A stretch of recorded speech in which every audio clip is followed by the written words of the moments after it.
right, I got to change the names first off because of what happens late at night. And I figured that was going to be something that I have to keep an eye on. So we go to settings, we go to profile, we hit the icon in case something has to happen. And there we go. See, I got to keep an eye on this because of all the programming that we're doing over the next 60 days. So I have to keep an eye on that first thing in the morning. John, hear you there. Thanks for dropping by, SDH AM. And it is the tour. Here's what's going on this morning. And there's a lot going on this morning, and we'll get into pretty much most of it.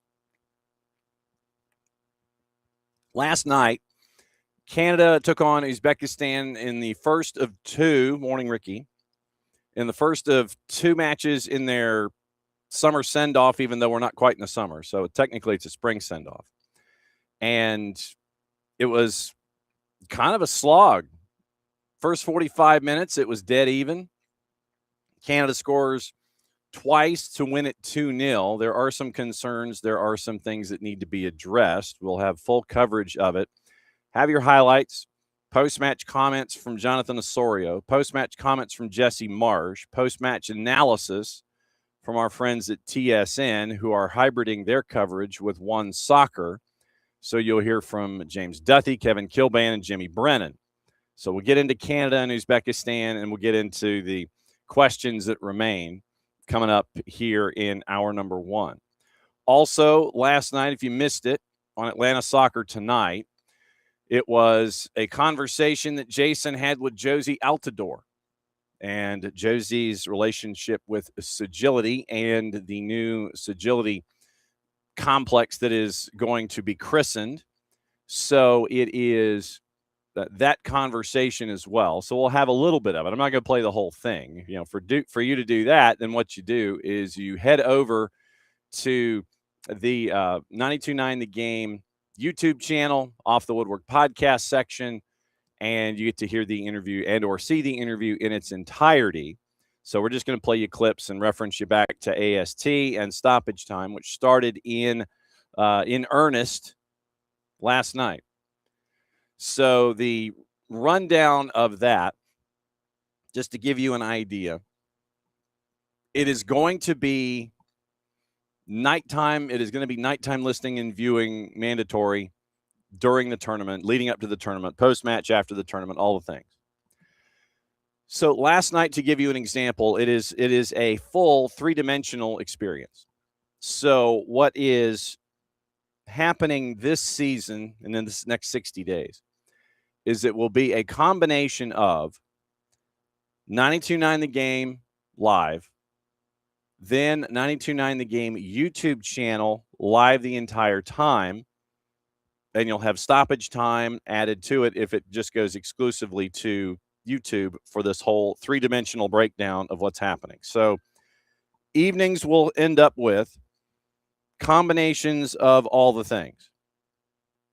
So you'll have some of the action will start off on 92.9 The Game. Some evenings, the entire 2 hours will be on 92.9 The Game. But then you'll have like late night matches and things like that. Then it drifts over. In addition to being on YouTube all the time, you can catch it on YouTube just in its exclusivity. So 929thegame.com, a full three-dimensional experience for stoppage time and Atlanta Soccer Tonight. So Atlanta Soccer Tonight nightly from now on through the end of the tournament. Then Jason's going to maybe sleep for 4 days straight. So last night, to give you an example, once again, Atlanta Soccer Tonight, hour number one. Then it was on YouTube the entire time, so you can interact with him there. And hour number two was also YouTube exclusive. Podcast rolls over later, and you get to listen to it that way. Tonight, and it'd be just as easy to set your notifications with anything that Jason puts out on social media, that SDH puts out on social media. So if you have not been a part of setting your notifications, go ahead and do that. I'm going to tell you right now, just go ahead and do it, because as everything picks up speed and you end up with more and more matches on a daily basis, then you're going to need to do that.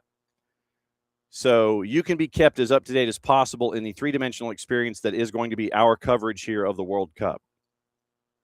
Notifications for SDH, notifications for all of us individually on all your social media, maybe. And then it'll be posted eventually how the traffic is going to be night side with Jason, Maddie, me, Sophia, everybody on AST and stoppage time. Tonight, as your example, 92.9 The Game, Odyssey app, 92.9 YouTube channel, 10 o'clock. So then, once again, it starts there, and it's going to be on YouTube the entire time. So first hour, 92.9 The Game, Odyssey app, YouTube the whole time, and then it posts as a podcast off the Woodwork podcast section, 929thegame.com, Odyssey app, all of that. So tonight, same as it ever was last night, same as it was. First hour, the entire time, I guess it's almost like a flow chart. Think of it this way. YouTube channel the entire time. Today, hour number 1, just like it was last night. Hour number 1, 92.9 The Game in the Odyssey app, and then everything is posted to podcatchers later on. So that's kind of where we are with all of that. So just know that head's got to be on a swivel. Yes, the boss did watch the baseball game, and she was hurting heading into work this morning, Ricky. She was. What she'll do is she will sync up the Auburn network with Andy Burcham and Bradford Ticonderoga Law, and she will sync it up to the TV. She doesn't want to hear national announcers. She wants to hear the Auburn network announcers. And so Auburn survived Milwaukee. By the way, Milwaukee, I was doing the math. They started their year 3-18, and they did that on purpose. They did not have a home game in baseball in February until late March. Until like the 28th of March, their schedule was full snowbird. They were 3-18, of course, when you play LSU and Duke and Purdue and Evansville and Southeast Missouri, and you're trying to avoid your weather. You set yourself up for that. You do it on purpose. You run through the Horizon League. You catch a hot streak, and you finish your season 4 games under 500. But if you take out your non-conference stuff, which you set yourself up for, Milwaukee had a pretty darn good year. I know everybody was looking at them going 4 seed. What are you doing? You're under 500, but look at your schedule first and foremost. Look at the schedule. And yeah, so she synced it up. She was listening to Auburn Network audio and had the video up. So that was how she did it. Late night for the boss. And she was feeling it this morning. So morning, David, morning, Ricky. So once again, just set your notifications. It's probably the easiest thing to do. And that way you'll know the traffic every night. We're going to be here every day. We should be here for the full 2 hours and under normal circumstances. There might be a day with a kickoff at Atlanta Stadium where we might come on a little early. If there's a noon kick and we've got to get out of here, we might come on a little early. It might just be a power hour. We'll kind of go as we feel. If there's a lot to go over from the night before, we might come on a little early. Then SDH AM goes weekends starting the 13th. During the tournament, we're going to be 9:05 a.m. Eastern time, Saturdays and Sundays during the tournament. Might just be a power hour, an hour at the least, and we'll just go until we stop. But, we're not going to go like 4 hours, not going to do a 3-hour thing. But, we'll do a normal power hour, and if there's more to get into, and we'll talk about it, and then you can go on with your weekend. But SDH AM goes weekend edition starting the 13th. We're normal until then. So you'll have us to start the day. You'll have the day. Then Atlanta soccer tonight, stoppage time, and it all begins anew. So that's the cycle going forward for us when it comes to a broadcast chain here covering the tournament. So that's kind of how we are. All right. Technically, I guess that was kind of an opening kickoff brought to us by our friends at Black Pitch Coffee and blackpitchcoffee.com. I'll go ahead and say it. We'll go ahead and let the programming be your opening kickoff. Starting your day with the most important stories in the game, the right way to start your morning. Black Pitch Coffee, part of the SDH community, showing up at events all over Atlanta. Try their home blend made with beans from Brazil and Guatemala, heavy-bodied, notes of walnut and semi-sweet chocolate, and a rich world-class finish. Opening kickoff powered by Black Pitch Coffee and blackpitchcoffee.com. And just to let you know, we will be in Auburn next Tuesday. We will be there for that match for Argentina and Iceland. So we'll have coverage of a couple of different things, and we'll be out there for that. Be a very, very busy day in general. So we'll be in a bunch of different places, but I will be in Auburn for Argentina and Iceland. So we'll have that coverage added to the network as well next Tuesday and next Wednesday. So that's officially official as of about midnight last night, which reminds me, I need to check on something quickly. Not that it really matters or is going to be anything to do with anything when it comes to the program in and of itself. But I'm checking on one thing in particular just to kind of see where we are when it comes to those decisions. Just saying.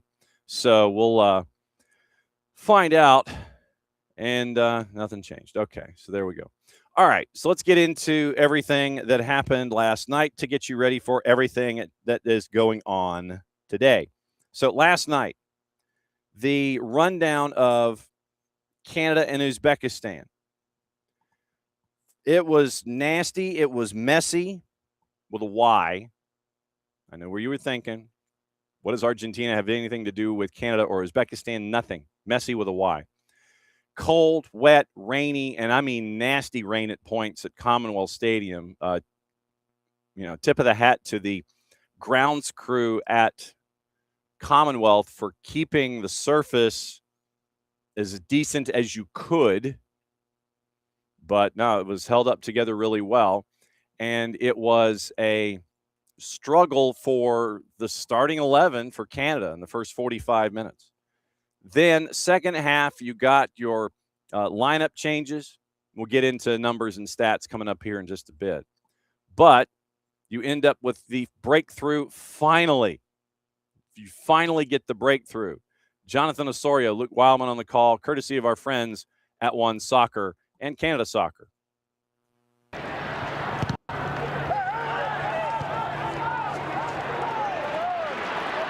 up by Oluwaseyi once again. Osorio drives it in!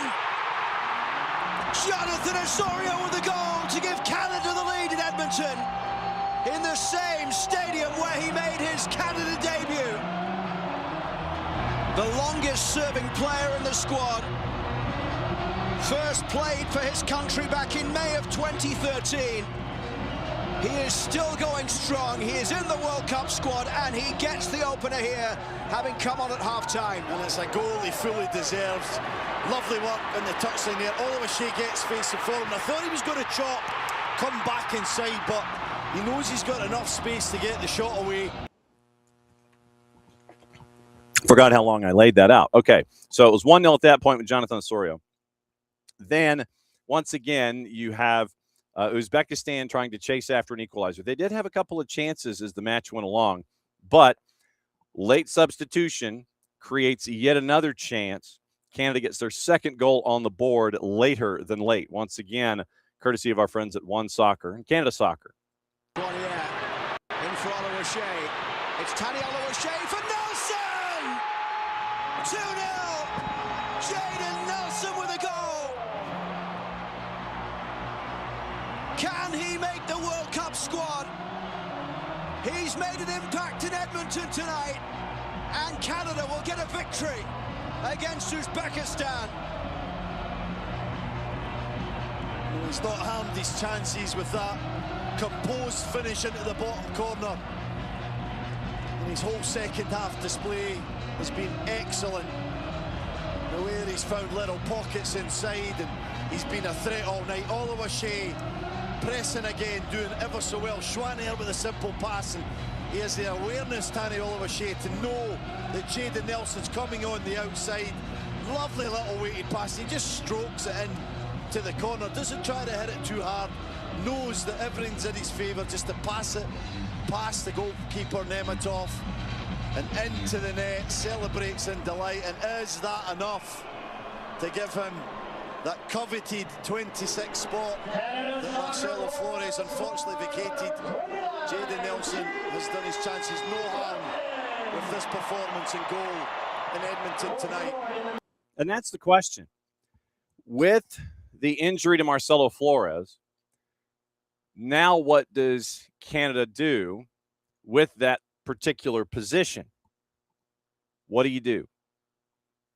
So Jesse Marsh kind of addressed it post-match, and it is going to be that question until further notice, where you're going to try to sit there and say, okay, well, what are we going to do? What are we going to do? What are we going to do here? And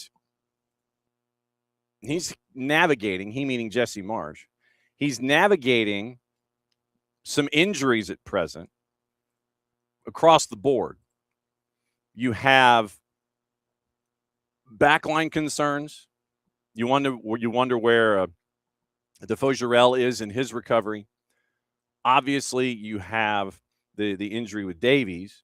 Moise Bombito leaves after 30 minutes, and it looked like ice was on a shin splint area. Like I said, I'm not a doctor, and I don't play one on TV. But it is one of those things where, okay, he leaves after 30 minutes. Canada Soccer said, no, it was part of the plan. That we got him out there, and then he literally just went right to the dressing room. Of course, on a night like the last night in Edmonton, I don't blame him. But Canada Soccer said after the match, no, it's part of the plan. So icing what looked like something akin to a shin splint. Moise Bombito only plays 30. So then question is raised to Jesse Marsh. How do you proceed with the questions that you have? And here was part of his response from last night. And then, we do have to make a decision. There's a number of factors to consider. We wanted to take this game in to see overall fitness and form from everyone. I thought that both Ralph and Jaden delivered very good performances, so that was good for them for sure. But in general, I think we have a really good squad, like a really good team, and we're excited. And look, the only thing I'll reference with Alfonso's injury is it's normal that all you guys in the media, you're going to be asking every day, how's Alfonso doing? How's Alfonso doing, right? And he and I have talked for the last month that what's really important is that he can be free, that he doesn't feel pressure to come back. Obviously, when the games get started, he's going to want to play, right? And so, I'm sure tonight you want to be out there. But what we don't want to do is put him in a situation to suffer again and to be vulnerable again. So you can imagine that he's, wants to build up his body and trust his body in all ways so that he can go out and play football and do the things he loves. So we're gonna make sure that as a staff that we do a good job of really looking at every single day, monitoring every single day, and putting him in position to succeed. And I'm sure we will.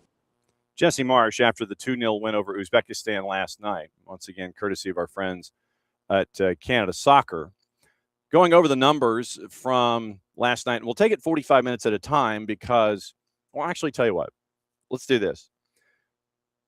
Yeah, all right. So here's, so I'll do this because I have two things that I was debating to talk about. I was either going to go into the stats and the starting lineup and what it looked like 45 minutes at a time, or go to reaction from the panel at TSN. So we'll do this first. We'll go over the numbers and get your stats in, and we'll do it 45 minutes at a time also, not just the whole 90 minutes, because it really does tell two separate stories from what you saw from Canada Soccer last night. You heard Jesse Marsh reference Ralph Priso and Jaden Nelson chasing after that final slot on the roster. So we'll get into their numbers as well. But let's get into your stats from last night. And overall, once again, overall numbers. Ball possession, 51-49, Canada. Total shots, 10-5, 2 saves each. And Maxime Crépeau had to come up big early on one particular save. And I think actually both of his credited saves, one he had to go fully outstretched, and then one he ended up knocking over the bar. So opportunities were there for Uzbekistan. Crépeau comes up big. 7 corners to 3 for Canada. 24 fouls in the match, 15 of them on Uzbekistan. 24 tackles to 22 on Canada's side. You end up with 4 yellows, 2 on each side there as well. So 10-5 on shots, 4-2 on target, 3-2 off target, 3-1 blocks. 6 shots for Canada inside the 18 compared to 1 for Uzbekistan. 4 shots outside the 18 on each side. 3 big chances missed, 2 of them by Uzbekistan. Once again, the 2 big saves from Crépeau. Touches inside the 18, 37 total, 24 for Canada. Fouled in the final third, 4-1, Canada, and 3 times offsides on each. The battle in the duels was 55-34, so 62-38. Then it was 11-5 for your aerial duels, which is an interesting number there. And then wins on the dribble, it was 16 of 28 for Canada and only 4 of 17 for Uzbekistan on the day. Final third entries about the same, 57-52 for Canada. Then, let's see, passes in the final third, 92-53, which kind of suits.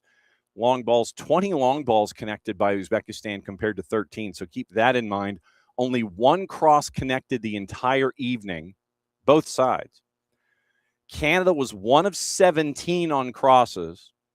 Uzbekistan 0 for 7. Uzbekistan pretty much played route 1. They tried to go route 1, get activity in transition. There was the one big chance where folks probably thought Uzbekistan was going to be getting on the board first. You had a turnover right at center line. Uzbekistan comes storming down, then Crépeau has to come up big. And that was the end of that particular rush, but you see where I was going. 28 interceptions for Fabio Cannavaro's side for Uzbekistan, only 15 for Canada. Recoveries were about dead even. Clearances, 21 out of 21-16 in favor of Uzbekistan there. And the one error leading to a shot was the turnover that I was just talking about there. Getting into your starting line, actually tell you what. So first half and second half. Let's do that first. So first half, once again, Uzbekistan had 2 big chances. Talk about the 2 Crépeau saves. 3 total shots to 2 Canada, 1 save each. 11 fouls in the first half for Uzbekistan and only 4 for Canada. 13 tackles to 9, 11 free kicks compared to 4 for Canada. And once again, 4 of the 6 yellow cards happened in the first 45 minutes.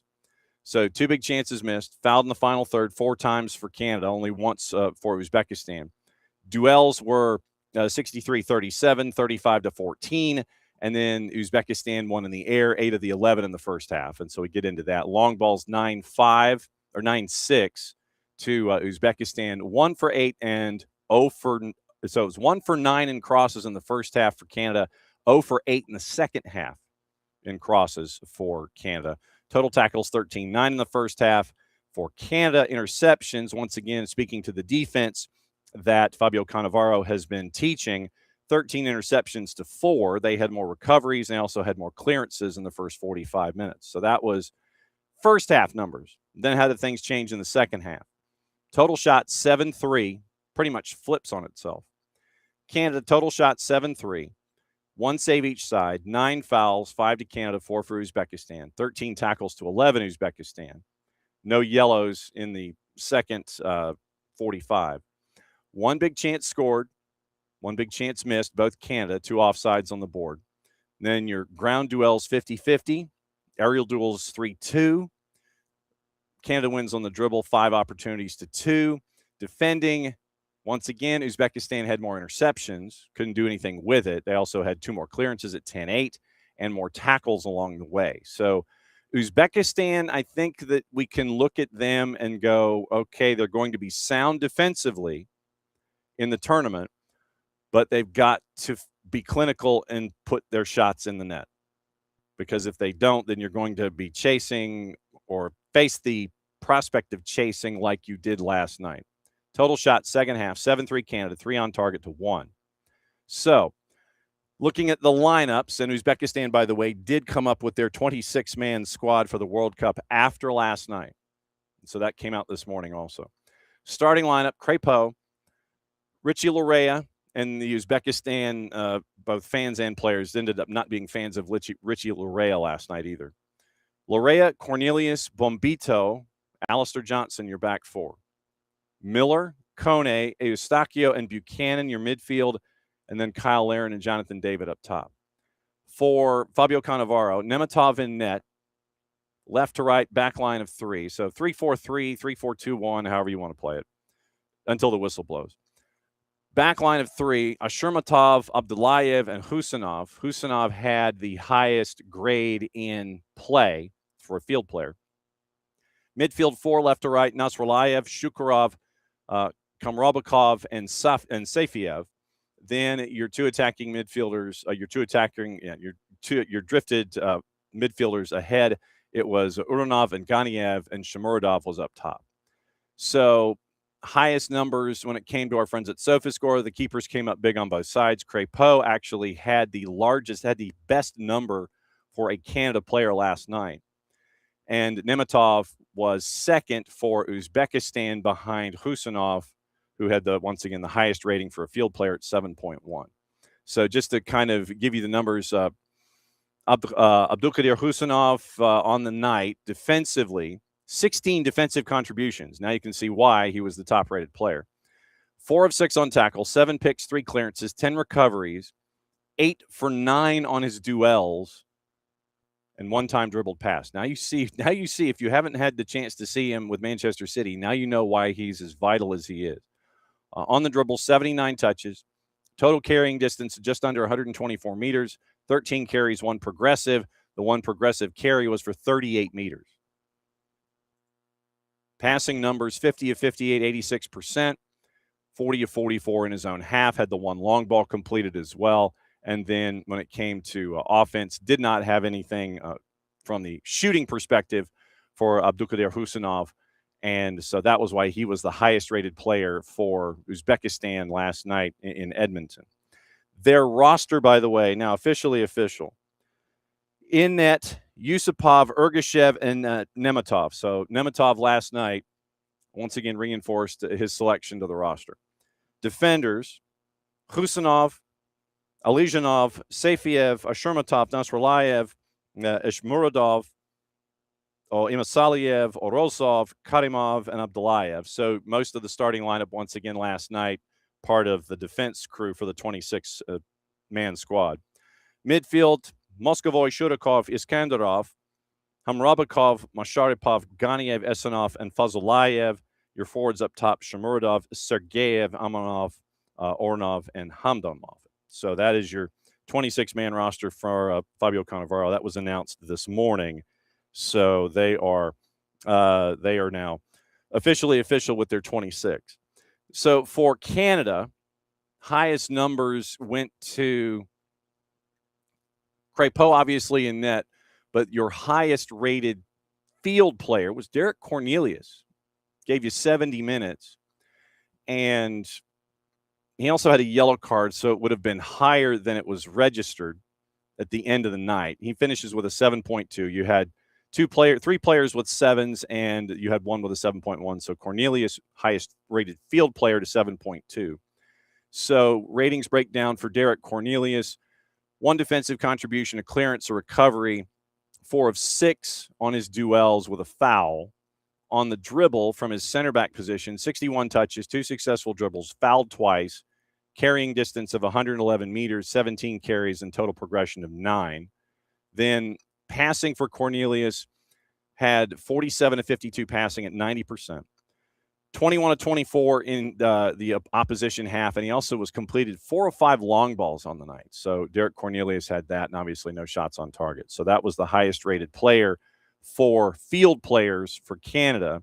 Substitutions, you end up with everything that happens past the 30th minute.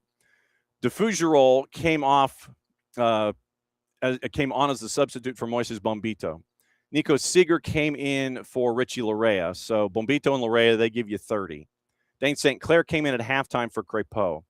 Osorio, because of the goal that he scored, he ended up with your highest rating, period, at 7.7. Chouanier came in for Tejan Buchanan. Saliba came in for Kone. Ralph Priso for Kyle Larin. Tani Oluwaseyi with 2 assists. He came in at halftime for Alistair Johnson. Jaden Nelson, chasing after a roster spot, came in for Miller at the half. Alfie Jones and Promise David came in with 20 to go for Cornelius and Jonathan David. Owen Goodman, Joel Waterman, Ali Ahmed, and Zorhan Basong did not play. For Fabio Cannavaro, he had 6 substitutes. 1 came in the 23rd minute as Ganiev was checked out, and then the others came in. You had 3 come in with 20 to go. Then you had 2 come in with 5 to go. So Cannavaro used 6 subs, and Jesse Marsh used 11. So he flipped his roster by the time he got to 20 minutes to go. So with that information all thrust upon you, questions remain.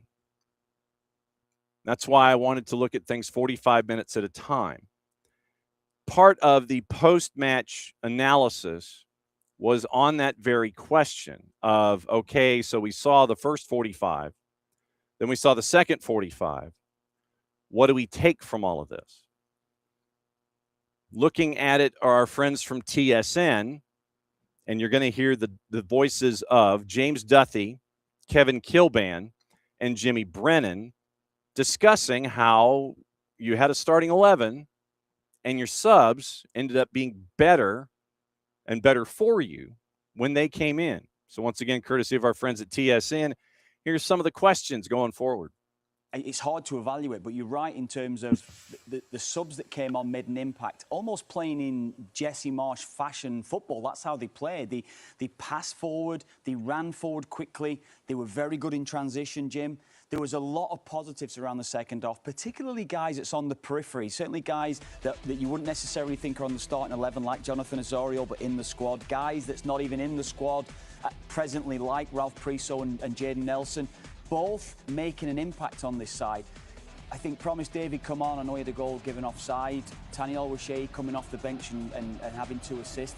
Everyone that came on at half-time or came on at some stage as a substitute made an impact on this game, Jimmy. But that's what you expect. When a sub comes on, you expect them to make a difference. And I felt they did. I thought their work rate, the energy was very, very good. Tani was solid. Wasn't he dropping a little bit deep? Yeah. Oso's runs, I thought, were very good. Jaden Nelson, he's got a claim, hasn't he? Yeah, absolutely. Thought he had a great performance. But overall, I mean, first half wasn't that great. But second half, they seemed to rise to the occasion. And they end up winning the individual battles all over the park. And in the middle, with Chouanier and Saliba, I thought they were terrific in the middle of the park today. And Priso, I got to give a shout out to him because I thought he was great. Excellent. Yeah. Well, now you're going to have a dilemma. You just mentioned Priso was really good and Nelson was really good. And barring some sort of other injury or if somehow Bombito can't go, and we'll get into that in a second, there's only one spot here, the Flores spot.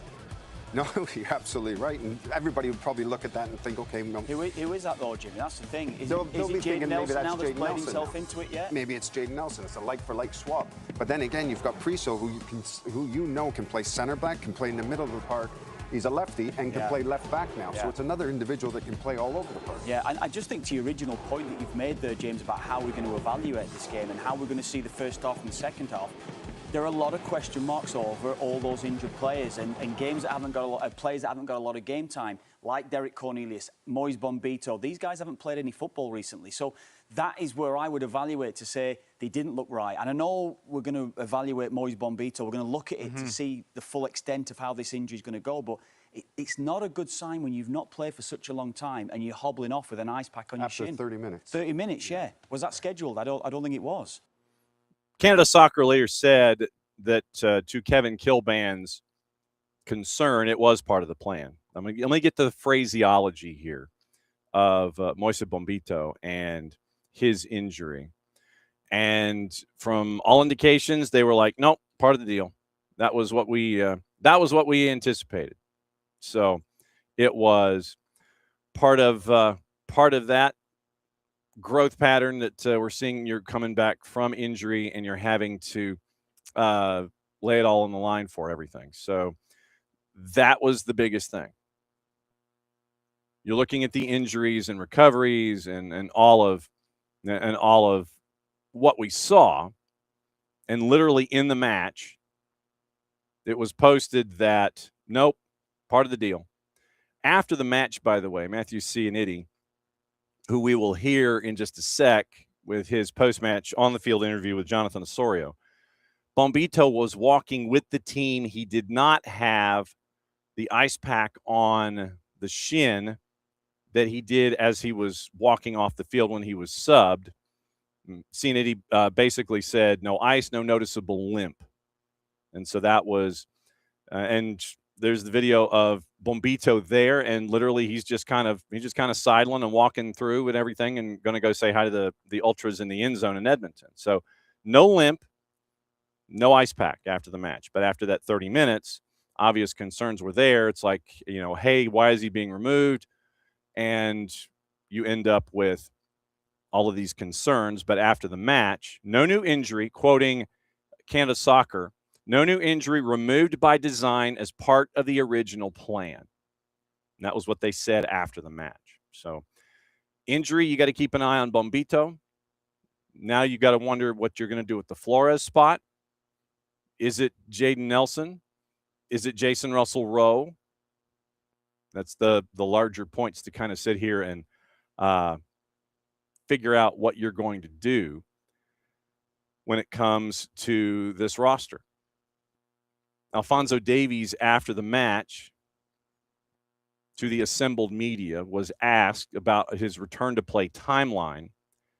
Quoting him, we'll just have to see how everything goes over the next couple days. Jesse Marsh, once again, going back to the soundbite that we played for you, once again, doesn't feel pressure to come back, that he can be free. Then you end up with a reinforcement of that from Jonathan David. He was on Alphonso Davies. Alphonso Davies telling Sid Seixeiro that he won't be able to play June 12th when Canada faces Bosnia and Herzegovina in their world opener. And so for those of you that are interested in the continuation of this story, Alphonso Davies' interview with Sid is going to be on Sid's show at noon Eastern, the interview in full. So that's going to be on at noon Eastern for those of you that want to do deep dive. Sid Seixeiro is back in doing sports, and he has a noon show based in Toronto. So he's got an interview with Alphonso Davies, full interview coming up on Sid's show at noon. So you can chase that on all of the media north of the border. It's powered by, I believe this is the actual name of the company. It's Sick Media. Like not feeling well, sick. So Sick Media, noon Eastern, Sid Seixeiro, he's back, and his interview is at noon as part of his noon show with Alphonso Davies. So Alphonso Davies, once again, not able to play June 12th when they play Bosnia-Herzegovina in the World Cup opener. Full interview coming up at noon on Sid's show later today. So that's your rundown of, I think, everything Canada. Oh, wait, no, we do have Jonathan Osorio after the match, as I promised. Matthew CANMNT, who was sidelines for the match in and of itself, as it was simulcast on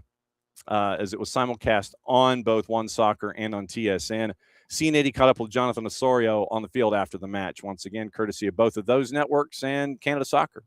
Jonathan, how does tonight show the development of this team since Qatar? Multiple changes, the depth on this team, the weather, and a win against another team that will be competing in the World Cup. Yeah, it shows a lot. It shows the depth that we have on this team.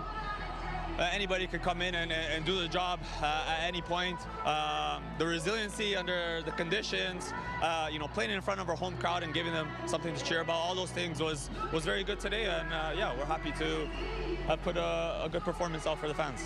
What has to happen over the next 10 days? You still go to Montreal to face Ireland, but how does this team continue to ramp up ahead of June 12th? Yeah, we look at the things that we can improve in this game. I think there's a few moments of transition that obviously we'll be looking at, and we have to clean up, because those moments teams in the World Cup can hurt you, and it can change the rhythm of the game and the momentum and really the whole tournament. So yeah, just looking for things to improve starting tomorrow, and then getting ready to go to Montreal and play the Ireland game and get ourselves ready for the World Cup. And quickly about the fans and the rest of the country.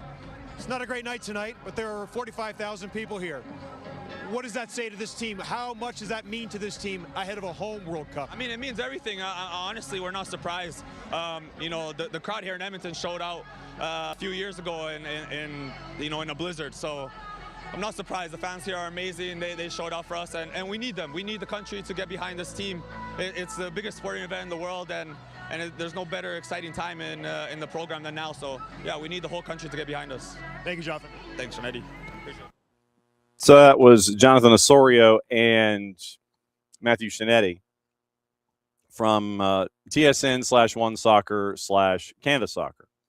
And the note that we are getting past on, we mentioned the Uzbek side that now has given their entire roster.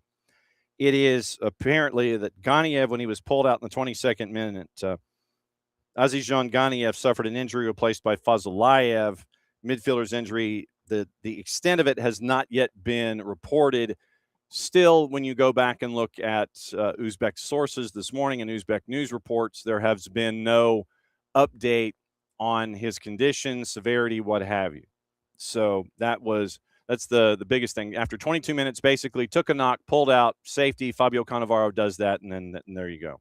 So after the match, Cannavaro said, in the first half, our team played compactly and aggressively. Second half, we wanted to control the ball more, but we lost intensity and made a few mistakes. In games like this, mistakes are punished. It is better to make mistakes in friendlies like this than in the games coming in 10 days. Since I arrived, we've been working on playing with high intensity. I know very well the difference between Asian football and international football. It is not easy, but in the first half, I saw many positive things from our team. For Uzbekistan, it was their first defeat after a 6-match unbeaten run. Cannavaro's team is going to play their final warm-up match before the World Cup against the Netherlands, June 8th in New York at Icon Stadium. I think that's, where is Icon? Who is that one now? I think that's Randall's Island, if I'm not mistaken. Icon Stadium. I think that's the Randall's Island facility where they're going to play the Netherlands. Yeah, it is Randall's Island. So it is Randall's Island Park Alliance, opened in 2005. The former Downing Stadium, now Icon Stadium, that is Randall's Island. So they're going to play in Randall's Island on the 8th. And then Group K, Colombia, Portugal, DR Congo, going to open the campaign on June the 18th. So Fabio Cannavaro trying to once again import the idea of playing with intensity and not making mistakes in situations like what happened last night, and no update on Ganiev, who was pulled after 22 minutes. Okay, so that is your full blanket rundown of what happened last night involving Canada and and Uzbekistan.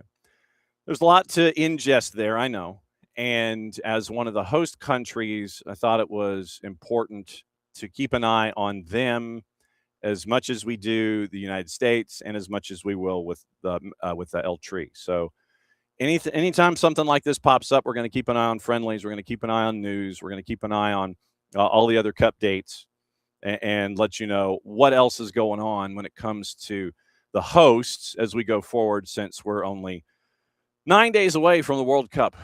That's just crazy when you think about it. In this country, we are 9 days away from the World Cup. So we'll obviously keep you posted on all the things. I'm sitting here and I'm crossing off things on my list that we need to get into this morning. Okay.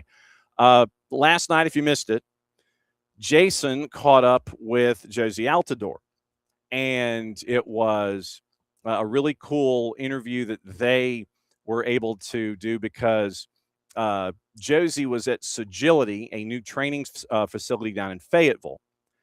And so the full conversation, YouTube channel, Off the Work podcast feed, once again, they caught up with Jozy.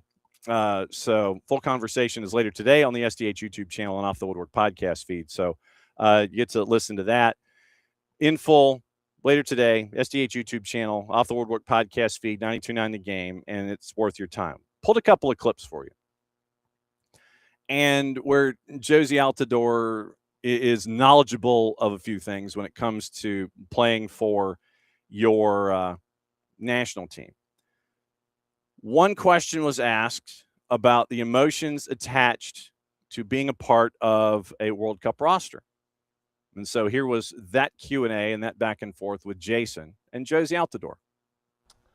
You know, I think for a lot of them, you know, the anxiety is a little bit gone in terms of, you know, am I going to make it, these kind of things. And I think a lot of them are feeling proud. It's a proud moment, you know, to qualify for a World Cup and be one of the guys who are going to represent the country on a global level that really is uncomparable in terms of viewership, in terms of responsibility and everything that goes into playing a World Cup. So I know they'll be really excited and now itching to kind of now see where their place falls in terms of getting minutes and playing time and supporting one another. So it's definitely, I think, a little bit calmer time, but not for much longer before everything ramps up again in a few weeks. Jason and Jozy on that particular topic. Also, they caught up on a couple of different things, and then one of the topics that has come to the fore under Mauricio Pochettino is playing with a little sandpaper, being edgy, and being a little nasty. There's nothing wrong with that. If you can ride that lightning, and you can be on that edge and know where the edge is, and have that grand amount of sandpaper. I was going to say a little bit of sandpaper, but it's really a lot of sandpaper.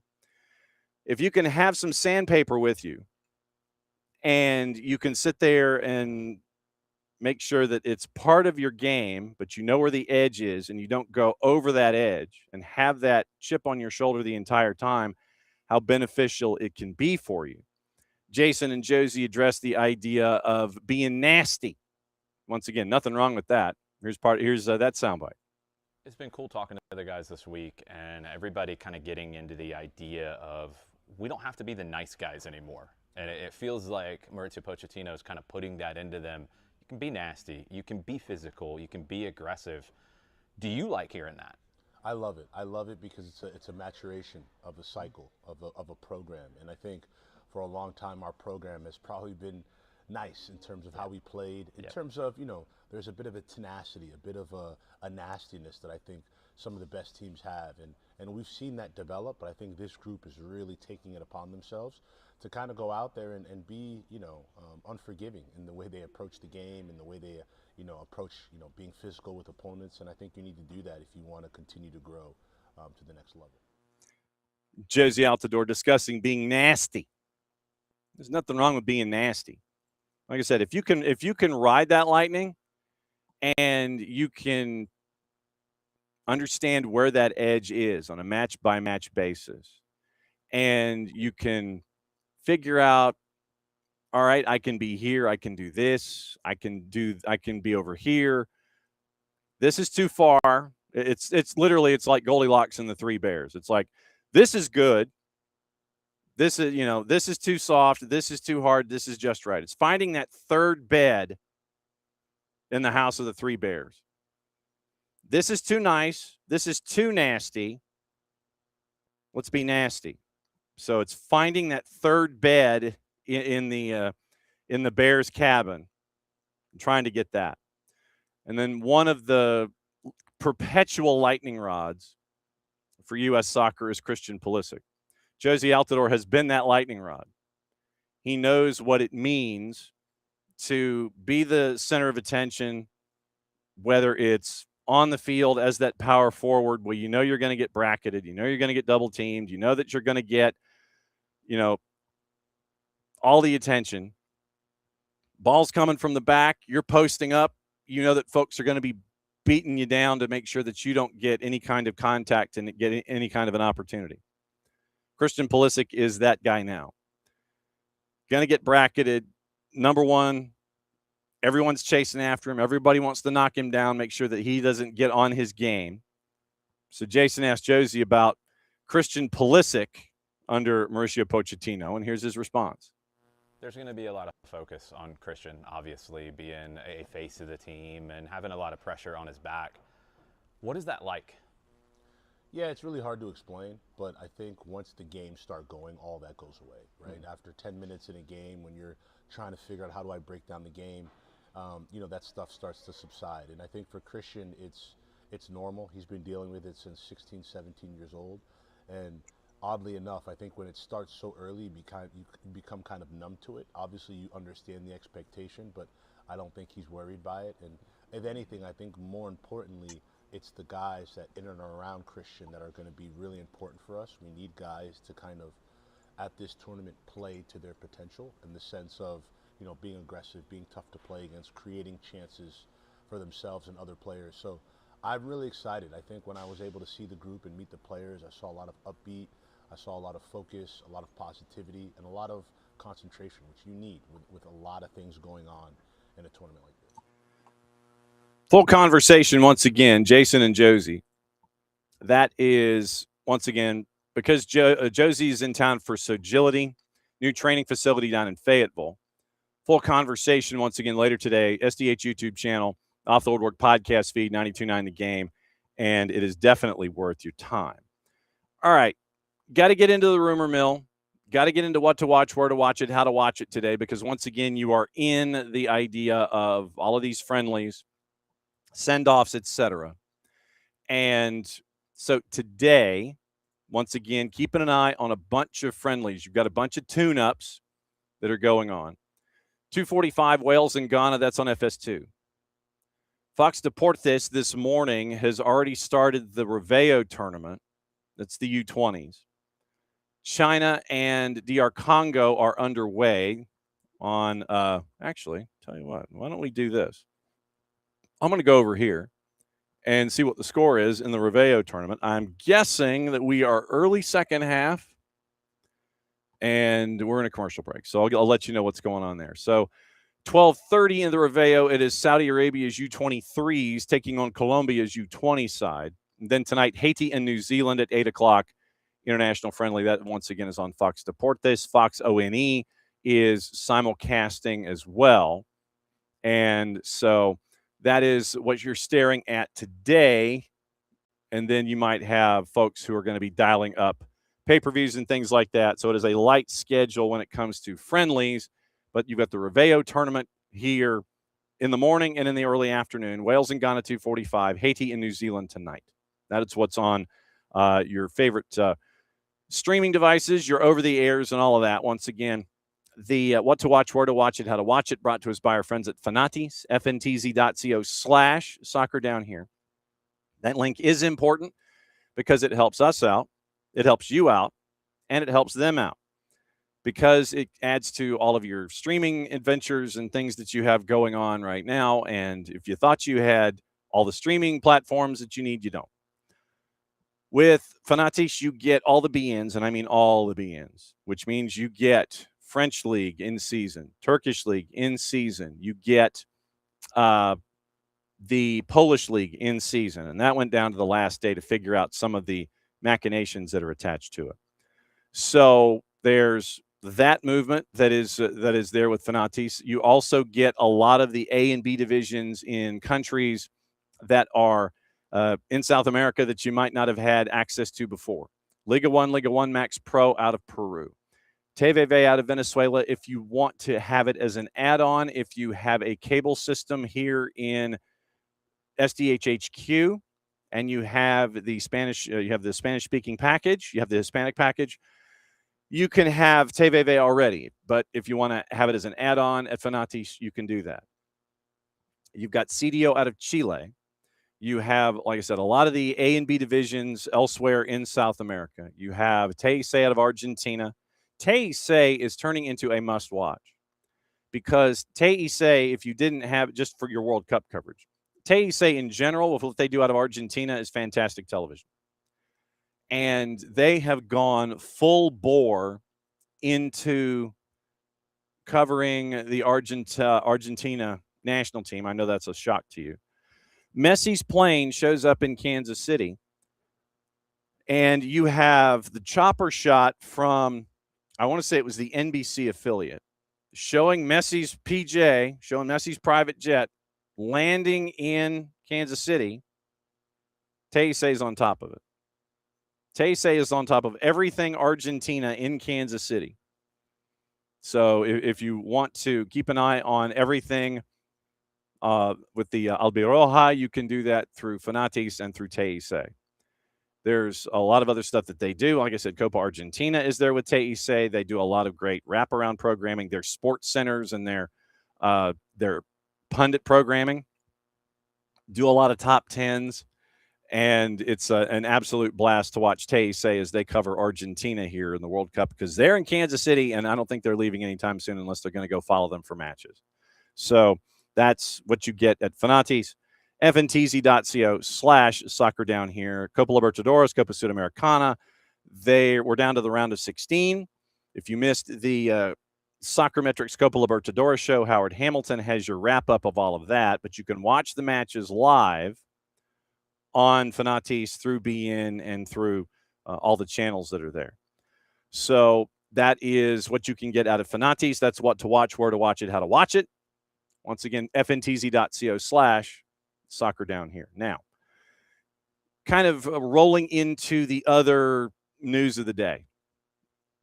Get you into the gossip, rumor, and innuendo while we're thinking about it. And no, I don't want SofaScore. I didn't hit SofaScore. Sorry, people. That is not there. Absolutely not what I was looking for. But now that I have hit the proper button, we can let you know what's going on with IFAB and a bunch of other things. Let's see. All right. So what did you? Yes, and we will get into this. And Abby reinforced this, and we'll get into the IFAB ruling. We talked about it yesterday a bit with Mauricio Pochettino and the laptop. I don't know which assistant it was that ended up as the pseudo lectern, but nevertheless, we do have an IFAB ruling on computer-aided technology and hydration breaks, etc. So we'll be getting into that too. So let's see. Oh, yeah, that's right. We're getting into gossip, rumor, and innuendo. That's what we're getting into. Liverpool has opened formal talks with Andoni Iraola and his folks. So once Liverpool got rid of Arne Slot, Andoni Iraola ended up heading to the front of the line for a lot of folks. And now you add Liverpool to that. And so Liverpool is having formal talks with Andoni Iraola. And also, according to the AP, Breel Embolo from Switzerland delayed flying to the U.S. Travel documents were under review, according to the Swiss Federation, saying that his electronic system for travel authorization was no longer approved. Swiss were due to fly from Zurich around lunchtime, local time Tuesday, so morning for us. So early morning for us, breakfast time for us, to L.A. before going to a World Cup training camp in San Diego. Swiss Federation said without elaborating. However, at 10:30 a.m., we were informed that his ESTA application had been placed under further review. According to the AP, it's unclear why the U.S. has concerns about Embolo, who had previous issues with authorities in Germany and Switzerland around the COVID-19 pandemic, disciplined in 21 by his then club Borussia Mönchengladbach, attending a party with friends during lockdown. 24, linked with a criminal case in Basel, Switzerland, to buying forged test certificates back in 21. Embolo did, however, travel to the U.S. a year ago with the Swiss team for friendlies against Mexico and the U.S., and the Swiss Federation said on Tuesday it was in contact with the relevant authorities, and expect that Breel will either join the team later today, meaning Tuesday, or travel tomorrow and join the squad then. Favored to advance from the group that has Canada, Bosnia-Herzegovina, and Qatar. So Breel Embolo, keep an eye on his situation going forward. So checking into transfer rumors, gossip, rumor, and innuendo. Now, getting you into the trending rumors. Harry Kane emerging as a viable alternative for Barca if a move for Julian Alvarez falls through, according to Sport. 65 million euro release clause in his contract has run out, but Bayern would be open to starting negotiations at 80 million euro. 32-year-old would reportedly be interested in a move to Camp Nou. There have been inquiries with his representatives after Lewandowski left as a free agent this summer. Arsenal, Chelsea, Newcastle, Spurs. Among the clubs keeping an eye on Marcus Rashford, according to the Mirror. Uncertain future, breakdown in communication between the Red Devils and Barca, who have an option to sign him for 30 million euro after his loan, but now want to renegotiate after signing Anthony Gordon for an initial 70 million euro. However, that's too easy. That is so too easy. Where is it? I have to find it now, and I've got to slide it to the top because I'm going to need it for these situations going forward, especially when it comes to gossip, rumor, and innuendo. I'm definitely going to need my drop in particular. And of course, it's all the way at the bottom. Of course it is. It absolutely is. You know, it's like you're looking for one thing, and it's like at the bottom of your suitcase, bottom of your bag. You're looking for it, and you're going, it's not there. Where is it? Where is it? You know, and so let me see if this is the short version because I don't want to get into the long version. There we go. Yes. So, however, there it is. All right. Thank you. Thank you, Sergi Boyko. So, however, once again, Manchester United will not agree to any change in the deal and are considering turning their backs on the Blaugrana. They are not happy right now.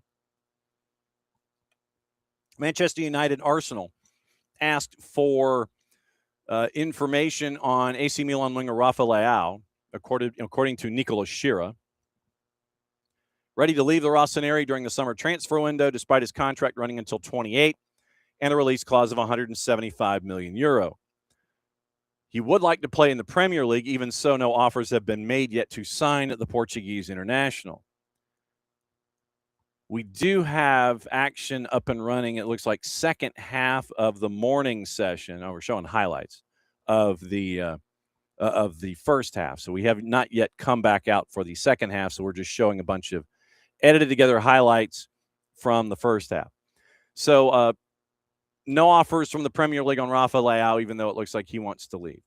Barca and Atleti both have reached out about a possible move for Chelsea left back Marc Cucurella, according to The Athletic. Real Madrid also looking for a left back, and like Cucurella situation, unclear if they'll make a move or have the finances to. Any Barca transfer depends on another defender leaving.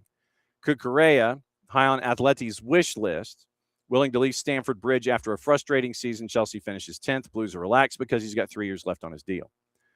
Real Madrid want to sign a right back in the summer with Internacional's Denzel Dumfries, Pedro Porro from Spurs, and Sporting's Ivan Fresneda, among those being looked at, according to Fabrizio Romano.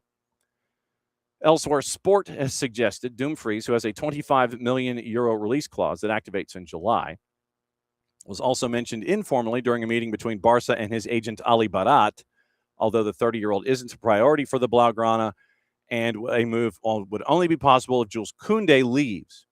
Once again, that is the case for any defensive signings due to Eric Garcia's versatility.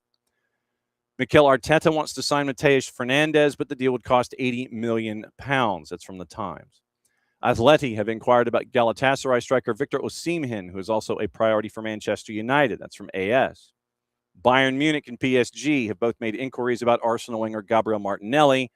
That's from Team Talk. Also from Team Talk, Arsenal, Chelsea, Villa, and Como among the clubs interested in Ferran Torres, amid doubts about his future at Barcelona. Foot Mercato, PSG and RB Leipzig have held several meetings about signing Yan Diomande, and the €100 million rated winger has given his approval to join. I wish to join PSG. I mean, really? You're going to sit there and think about it for a second. I love the phrasing too, by the way. The €100 million rated winger has given his approval to join. Yes, I approve having conversations with PSG. What am I, a numpty? I mean, that's got to be like the fastest conversation that you've ever had with your reps. I approve. You want to do anything with PSG? Let me think about it. Yes. Second half about ready to get underway at the Reveo. So we'll give you the up-to-date score when they post it. Max Allegri wants to take AC Milan midfielder Adrian Rabiot with him when he joins Napoli, but the futures of Kevin De Bruyne and Andre Frank Zambo Anguissa need to be sorted first. That's from Gazzetta dello Sport. Lille are demanding a €70 million fee to let Matheus Fernandes Pardo leave amid interest from Dortmund, Liverpool, and Bayern Munich. That's from Foot Mercato. Team Talk. Manchester City, Bayern Munich have both inquired about Chelsea right back Malo Gusto, having been alerted to the possibility he could leave Stamford Bridge in the summer. Jadon Sancho set for talks about a free transfer back to Dortmund following his loan at Aston Villa. That's from Football Insider. Kang and Lee and Gonzalo Ramos both plan to leave PSG to get more game time, with Atletico Madrid having asked about both months ago. China and DR Congo are goalless heading into the second half at the Reveo. Fabrizio Romano talks about Kang and Lee and Gonzalo Ramos. I get the idea of wanting more game time, but would you want to be a called-upon sub that Luis Enrique trusts, or would you want to be an individual that wants more playing time? You're winning European trophies. You're a part of those teams. You bust your you-know-what every day. Do you want to be a part of that, as a counted-on sub, or do you want to get playing time and maybe not get as many trophies? Just a question. Chelsea have rejected approaches for defender Jozy Altidore from 2 Premier League clubs and others across Europe. That's also from Fabrizio Romano. 4-letter paper says that Newcastle want Atalanta right-back Marco Palestra, but face competition from Manchester City, Arsenal, and Internazionale. Fabrizio Romano wants more. Bayern Munich have started talks with PSV winger Ismail Saibari after missing out on Anthony Gordon to Barcelona. Jan Oblak's time at Atleti could come to an end with the Saudi Pro League a possible option, according to Marca, and Getafe have asked for information on Alvaro Morata, who could leave Como during the summer transfer window. That is from our friend Nicolo Shira. Let me check the Ben Jacobs rundown and see if Ben has stumbled into anything this morning that we might have forgotten. We are going to be getting into the Southampton situation. Marco Silva, once again, looks like he is this close to going to Benfica. And also, you have Liverpool, once again. We mentioned what's going on with Andoni Iraola. So let's see what Ben Jacobs is up to this morning. One of the busiest men in show business. We'll see if we can track Ben down when he comes to the States, because he is covering folks. Ben says about an hour ago, Benfica set to appoint Marco Silva. Atleti, once again, Cucurella high in their thinking, but want to pay under 50 million euro. Left back is a key for Atleti. Chelsea sources point to the fact that Cucurella's got 3 years left on the deal, the club not ruling out a sale. Ibrahima Konate weighing up free transfer options. Several clubs have made calls in the last few days. Real Madrid now have Konate back on their radar, despite ruling out a move last year. Al Ittihad also are keen, as the kids say. Jacobs then goes Konate to Real, not expected to move until after the presidential elections. However, Real is well positioned, having already discussed terms last year. Talks resumed in the last few days. Let's see. Lewis Hall, Manchester United, one to watch, as reported 2 weeks ago by Ben. Hayden Hackney expected to leave Middlesbrough this summer. Everton front runners to sign the 23-year-old. First up was the Bobble, to let you know about that one. Middlesbrough braced for bids with Crystal Palace and Spurs. Manchester United have made calls, nothing currently advancing. Same for Leipzig, who also kicked the tires on it as well. And Liverpool finalizing the deal with Iraola. Terms now in place. With Iraola work being done on the backroom staff requires some club-to-club negotiation with Bournemouth. Tommy Elphick and Sean Cooper both set to join. The expectation is all other agreements are in place by at the latest this weekend. So keep an eye on that. We mentioned West Ham valuing Mateus Fernandes at double the 42 they paid Southampton. So Manchester United and Arsenal both considering a move, hold a lower valuation. PSG is also on Fernandes' radar. West Ham, we've mentioned this, they need to bring in anywhere from 100 to 150 million in sales to be compliant with profit and sustainability. So we'll keep an eye on that. Morgan Rogers is a contender now with Arsenal. Junior Krupi, Julian Alvarez, other names that they were kicking the tires on. Saudi is interest in Gabriel Martinelli. 2 Premier League clubs have made inquiries on Trossard. So keep an eye on those. So that's your latest as we spin around the planet and let you know what's going on with everything that is attached to them. All right. Also on the board, we've got to get into Southampton. And it is, since we're over there, we'll talk about Southampton here. It appears that you're going to have a coach who is going to stay. Tonda Eckert literally looks like he is going to be staying with all of this stuff going on. It looks like, according to Ben Fisher at The Guardian, the owner is not going to sack Eckert despite his role in the spying scandal. From Ben Fisher this morning at The Guardian, Tonda Eckert has apologized for orchestrating the spying scandal that culminated in Southampton being kicked out of the championship playoffs, because the disciplinary commission found the club, quote, seriously violated, end quote, the integrity of the competition. Eckert released a video message accepting full responsibility in quotation marks. Quote, I apologize to all of the clubs that have been involved, and mostly I apologize to our supporters. In a similar address, the Southampton owner Dragan Solak said he wants his German head coach, who is under investigation from the FA, to lead the club into the Premier League next season. Eckert cited his coaching experiences in Germany and Italy and Pep Guardiola's previous comments as, quote, context to the spy missions.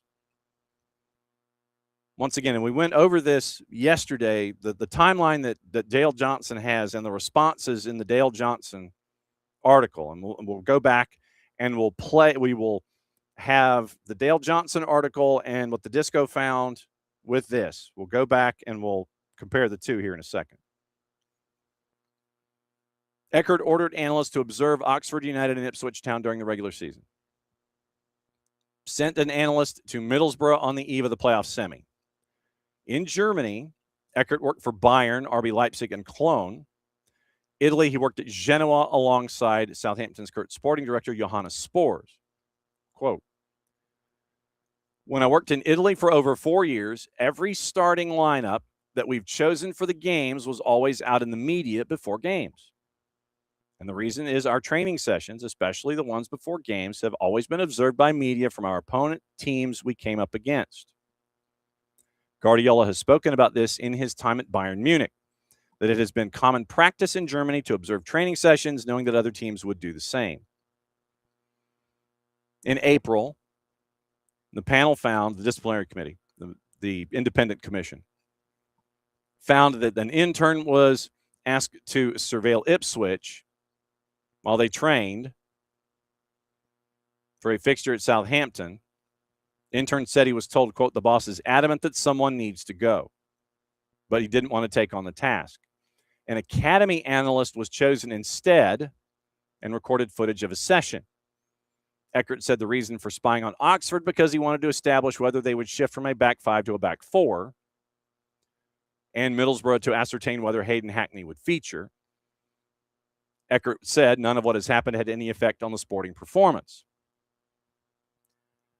So you analyze it, you send someone over to shoot it, you violate the rules of engagement, but nothing that we shot allegedly helped us, so why should it matter? Eckert alluded to the need to rebuild bridges with supporters if he avoids an FA ban. Quote, I'm devastated after 6 months of building that relationship back up. The season's come to an end that couldn't have left us in a worse place. I don't want to say this to excuse anything we have done. I just want to give you context to the way that I grew up in the football world for everything that has happened. I do want to apologize. I hold my hand up because as head coach, I am responsible.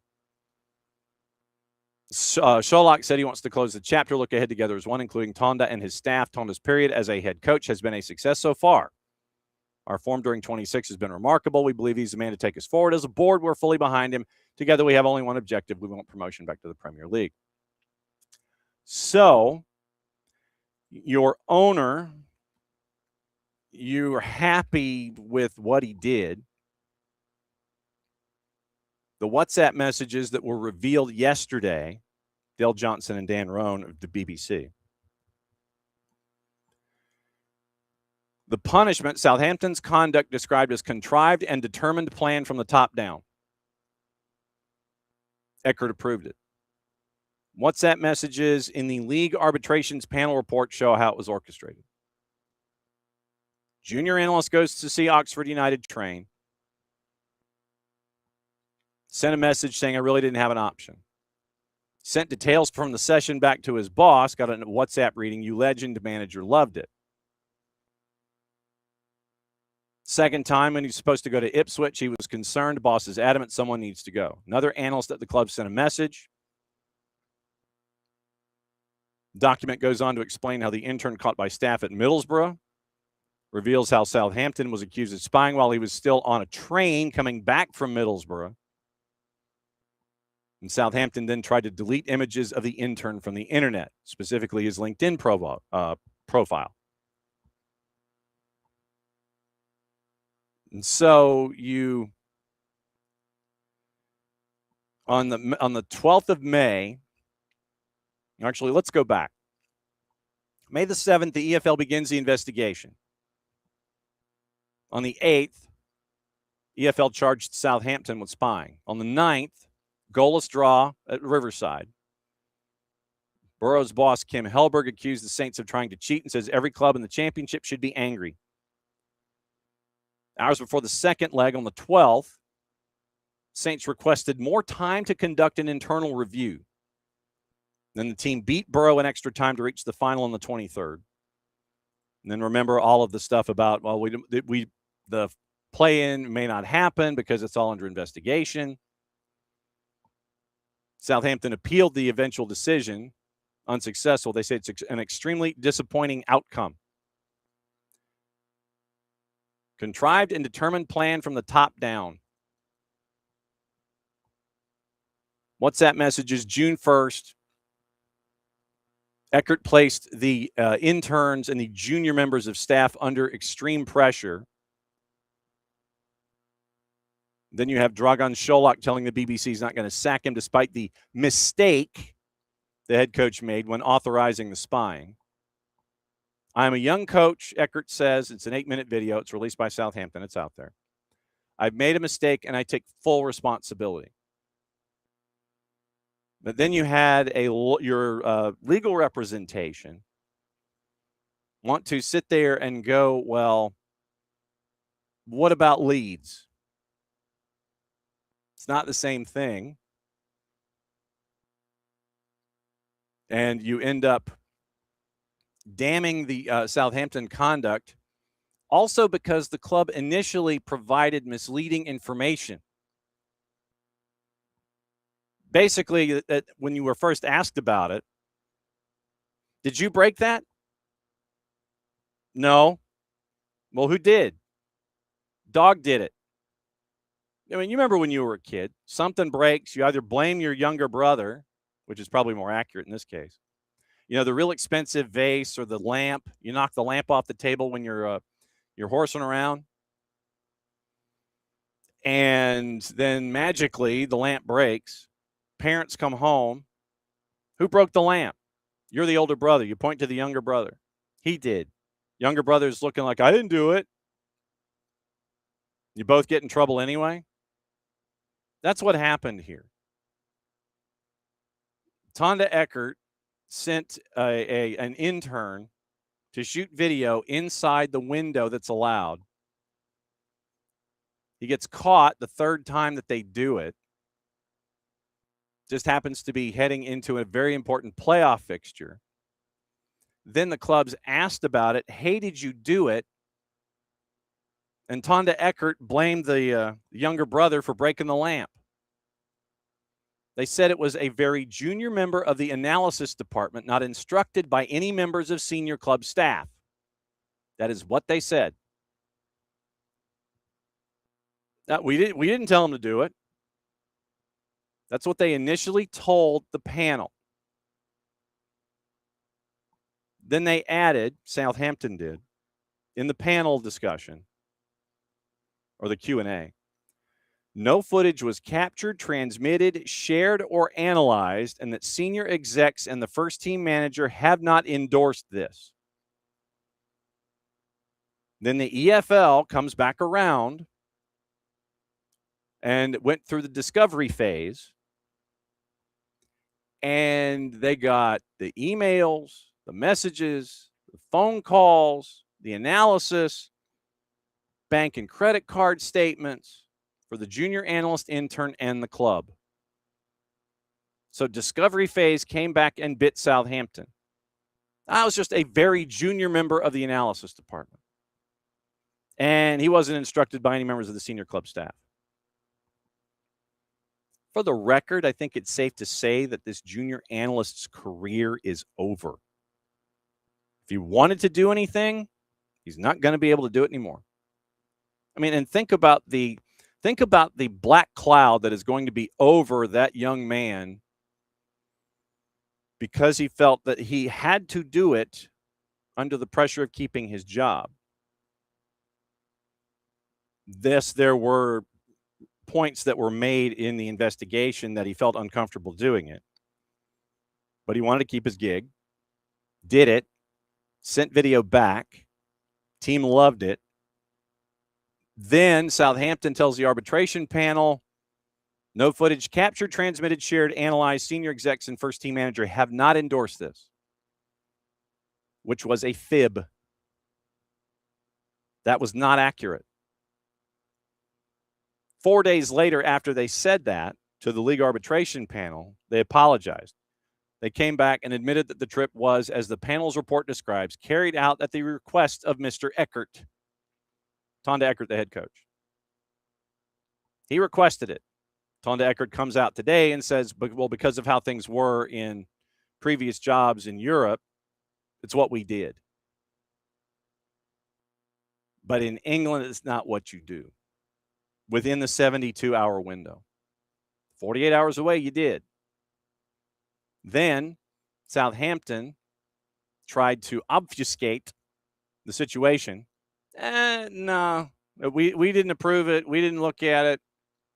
No, we didn't want anything to do with it.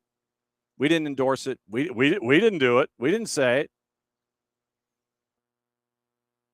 No footage captured, transmitted, shared, or analyzed. But then you look into the phone records from the junior analyst, and before he deleted his LinkedIn photo, video got sent, and that was just before he was caught by Southampton personnel who told him to erase the video from his phone, which he did. But after it was sent back to the club. 3 videos sent. There'd been discussions with the head coach on WhatsApp about the content. Discovery phase. May 17, charged with spying on the 2 regular season matches. They tried to get those consolidated into one hearing. Lawyer said because if no sporting advantage had been obtained, because Southampton in the 3 matches that they had video that was shot, they had 2 draws.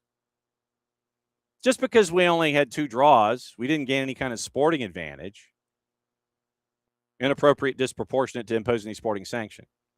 The fact of what you did with the information, according to the panel, was irrelevant.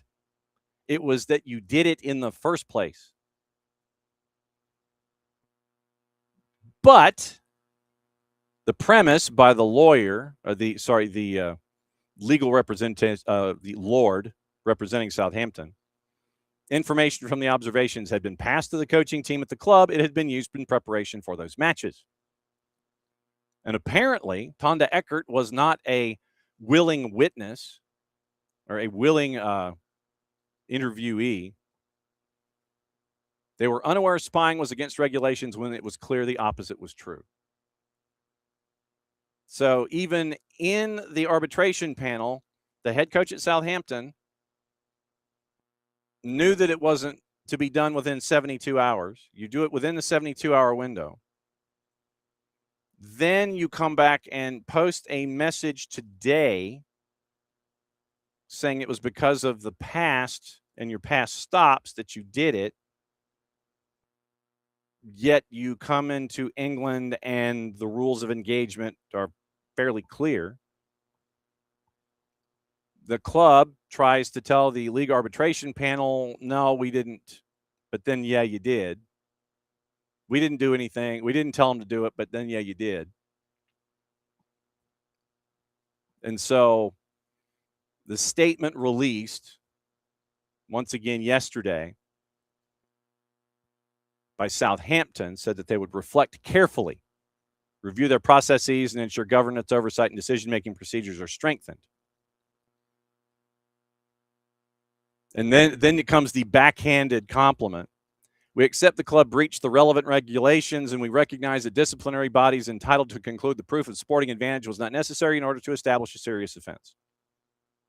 But then they criticized the composition of the disciplinary committee, with one of members of the committee who played one match on loan for the club for Middlesbrough 32 years ago, and another panelist works for a particular firm, which in 2018 was contracted for legal work by Middlesbrough.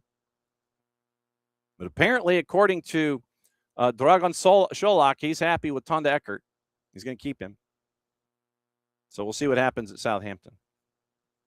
That was, in fact, and still is, a mess. Which brings us, speaking of messes, to John Textor. And we have a John Textor update for you. Yes, we have a John Textor update for you. And I am not Jozy Altidore and Sagility, by the way. I need to get rid of that font. So, yeah, I am not that individual. Shows you how long I was on that rant. So, all right. So now, and we are going to get into the RSL situation too. So we've got RSL, we've got Spokane, we've got other news this morning. So, and our friend Paul Quinn has done more of a deep dive into John Textor. That was initially where I was going to go. So if you have not caught up with Paul Quinn at the esk.org, Paul has done some really cool deep dive work on John Textor and Chelsea and MCOs, and it is required deep dive reading. Over the weekend, he came out with yet another deep dive, for lack of a better phrase. I mean, it is a thesis. It is a thesis-sized thing about the relationship among Aries, Michel, Kang, and John Textor. And just to kind of give you some of the highlights of it, because like I said, it is something that needs to be ingested. It is a deep dive read of the deep diviest highest order. And so I'm going to go to a particular section because a lot of this has to do with John, and the update that we have with John Textor is locked in with the relationship with Michel Kang. And we do have a John Textor update. And yes, I will reach out to John Textor to see if he wants to come on the show. Question raised by Paul Quinn. The Textor relationship, how it actually worked. Why would someone of Michel Kang's evident sophistication choose to enter John Textor's orbit in the first place? Several layers in the evidence. And this is stuff that we have talked about to great detail because it's important in the grand scheme of things and how to understand how MCOs and relationships work, which reminds me I need to try and track down GDA Luma as well because of their interest in Botafogo. John Textor, Instagram message. All right. So GDA Luma and John Textor, they're on my list. So the layers. Layer 1, May of 23, the deal was to create an MCO women's football organization, OL Feminine, Washington Spirit, Kang majority owner, CEO of the new structure, joining Lyon's group, OL Group's board of directors.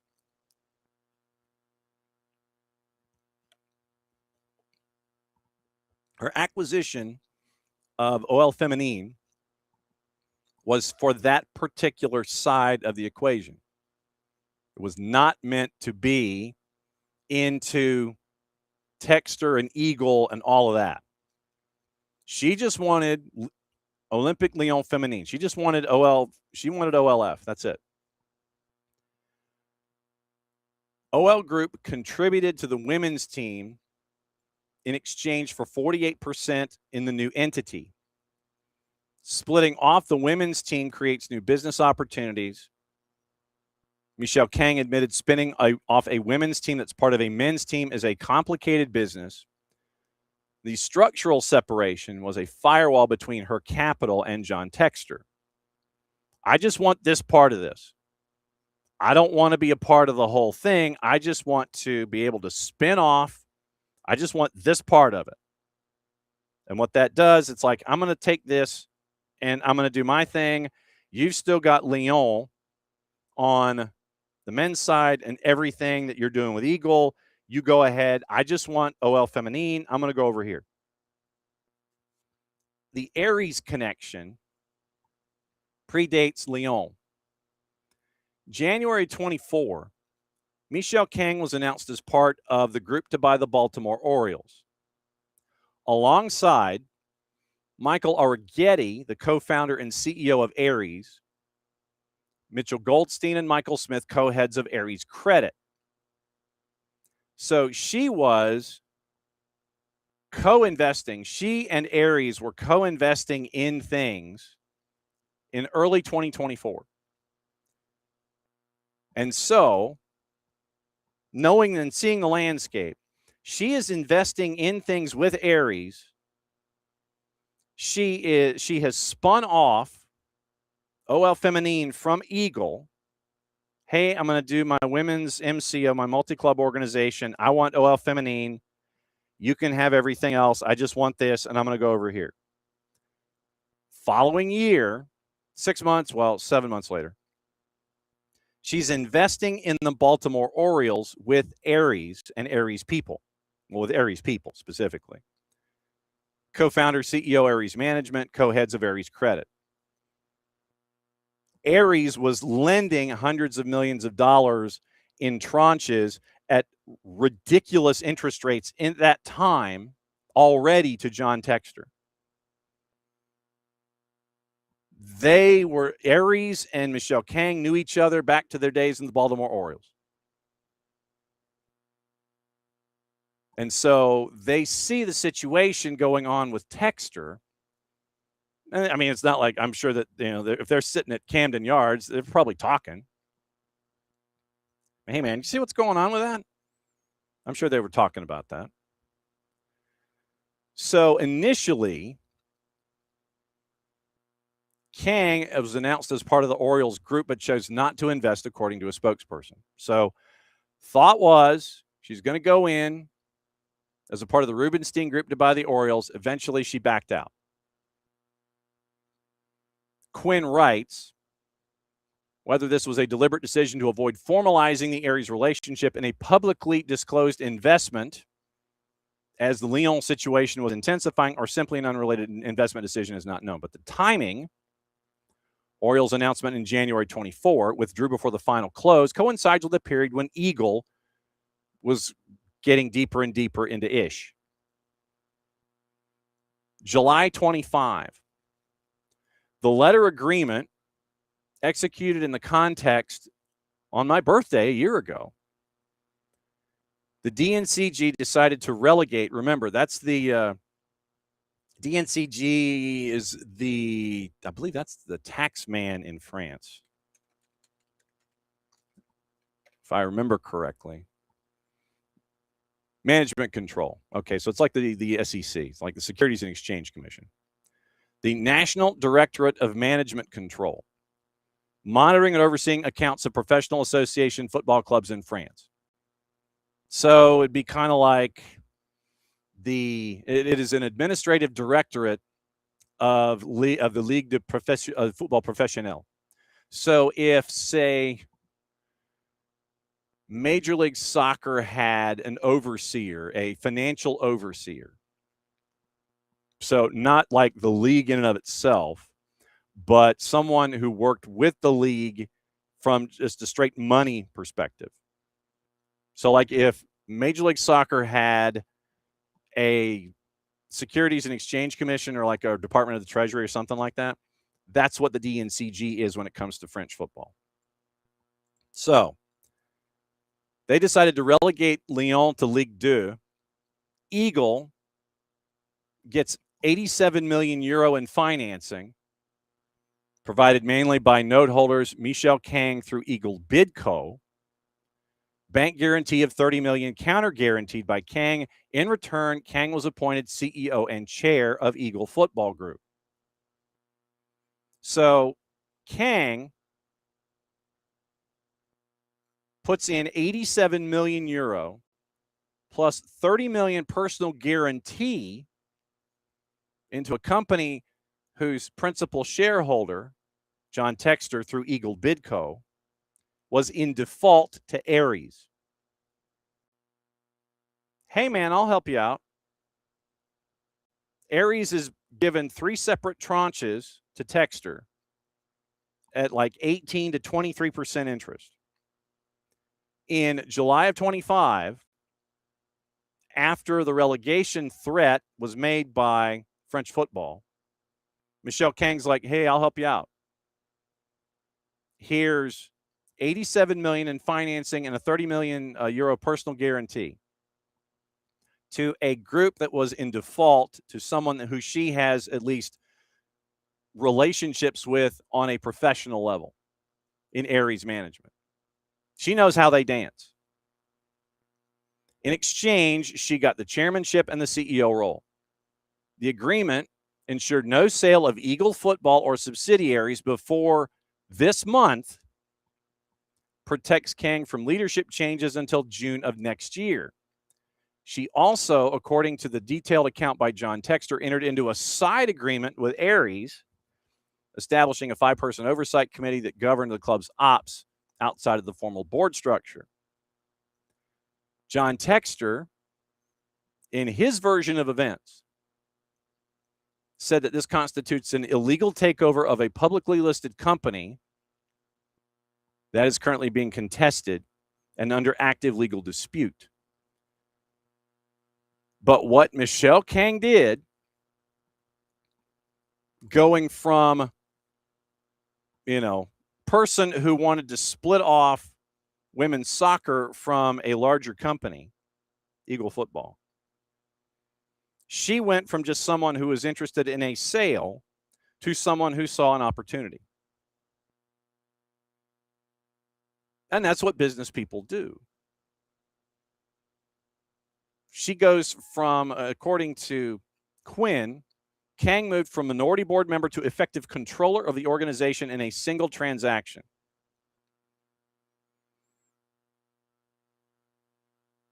So Textor, once again, Michel Kang enters a specific time-limited relationship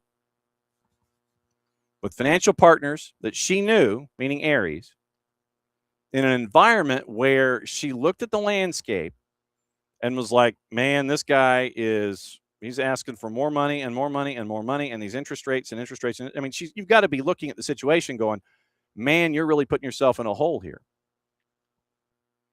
And it did. And so when the Department of the Treasury for French football comes knocking on John Textor's door, Michel Kang senses an opportunity outside of her original idea. So you had a women's acquisition to get you in the door with everything going on with Eagle. So you pick up OL Feminine, then you sense a problem, you're on the board, and then you take it, then you see the issue and you stop the problem with your own investment. And so what you did is, and this is what Michel Kang, according to Quinn, did, and she worked 2 separate ideas, one that led to another. Paul says what makes her genuinely unusual, and this is where psychological insight lives, is that she appears to have combined authentic values women's sports, athlete welfare, equal pay, with a capacity for patient, opportunistic capital deployment that a Wall Street credit fund would recognize immediately. Paul ends with this quote. He says, the values are not window dressing. They are also not the complete picture. She is, in the most precise sense, a woman who plays long games in disorderly environments and wins most of them. Morning, Dawn Star. Good to see you. Morning, David. And David is in this morning, and he says, it's like buying tax liens. Payback is good, nice return, but also if you wind up getting the asset as a part of foreclosure, are you even better off? Know the potential outcome in either way. And if you look at, literally, if you're Michelle Kang and you look at the writing on the wall, and you see John Textor going to Aries, and he's like, hey, you see this? And Aries is like, yeah, we see. You need help, right? That'd be great. How about we do this? And the interest rates that he got are insane. Literally, it's like, surrendering the title on your car. We talked about it like this before. Surrendering the title on your car. And, hey, look, I need a bridge payday loan. Here's my car title. Okay, cool. You can get it back at this interest rate. Okay, cool. And it's like when you really need the money to function, then that's what you do. You go down this road. And John Textor has gone down this road, down this road, down this road. And he's gone down it repeatedly with different entities and different lawsuits and tried to kick the can down the road. And you see where he is right now, which brings us to today.